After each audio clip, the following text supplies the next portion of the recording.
آج بزرگان دین علیہم الرحمہ کی اگر ہم سیرت کو پڑھیں تو ان کی سیرت کا سب سے نمایاں پہلو نبی کریم صلی اللہ علیہ وسلم کی سنت کی تابعداری ہے۔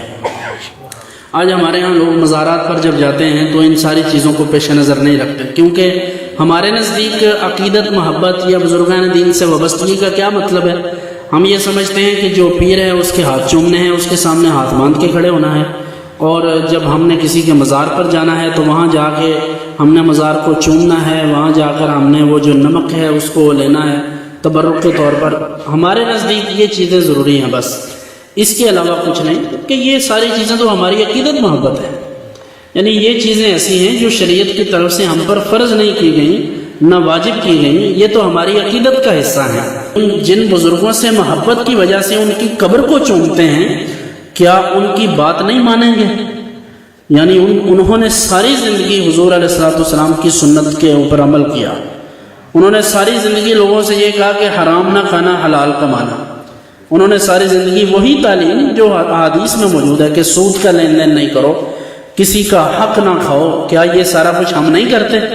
تو میں کہتا ہوں اس قبر کو چومنا چھوڑ کر اسے چاٹیں گے بھی پھر بھی کچھ نہیں ملے گا۔ مثال کے طور پر نبی پاک صلی اللہ علیہ وسلم سے عقیدت محبت کیا لوگ نہیں اظہار کرتے؟ اس کا کتنی عقیدت محبت کا اظہار کرتے ہیں، لیکن اگر نماز نہ پڑھیں، اگر حضور کا فرمان کوئی بھی نہ مانے، تو اس کا مطلب کیا یہ ہے کہ ہم یہ سمجھیں کہ حضور ہم سے خوش ہیں کیونکہ ہم حضور کے روزہ مبارک پر جا کر جالیاں چومتے ہیں؟ تو جالیاں چومنا اس بات کی دلیل نہیں ہے کہ حضور ہم سے خوش ہیں۔ کچھ ایسے بھی ہیں جنہیں مدینہ جانا بھی نصیب نہیں ہوا، لیکن کیسی خوش نصیبی ہے کہ اگر حضور ان کو اپنی زیارت کروا دیں صلی اللہ علیہ وسلم۔ تو اس لیے بہترین بات یہ ہے کہ ان نفوس قدسیہ کے طریقہ کار پر عمل کیا جائے۔ صرف چومنا یہ تو ہماری عقیدت ہے، یہ تو کوئی بھی کام کوئی بھی کر سکتا ہے، اور بہت سارے بزرگان دین ایسے ہیں کہ جن کو حضور علیہ السلام کی بارگاہ میں حاضری نصیب نہیں ہوئی، تو کیا حضور ان سے خوش نہیں ہے؟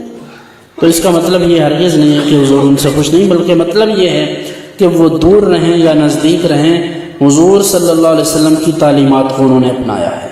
اس لیے ہمیں ہوش سے جینا چاہیے اور ان نفوس قدسیہ کے ساتھ اپنی عقیدت محبت کا اظہار بھی کرتے رہنا چاہیے اور ان کی تعلیمات کو بھی دیکھنا چاہیے۔ اللہ تعالی ہمیں عمل کی توفیق عطا فرمائے۔ وآخر دعوانا الحمدللہ رب العالمین۔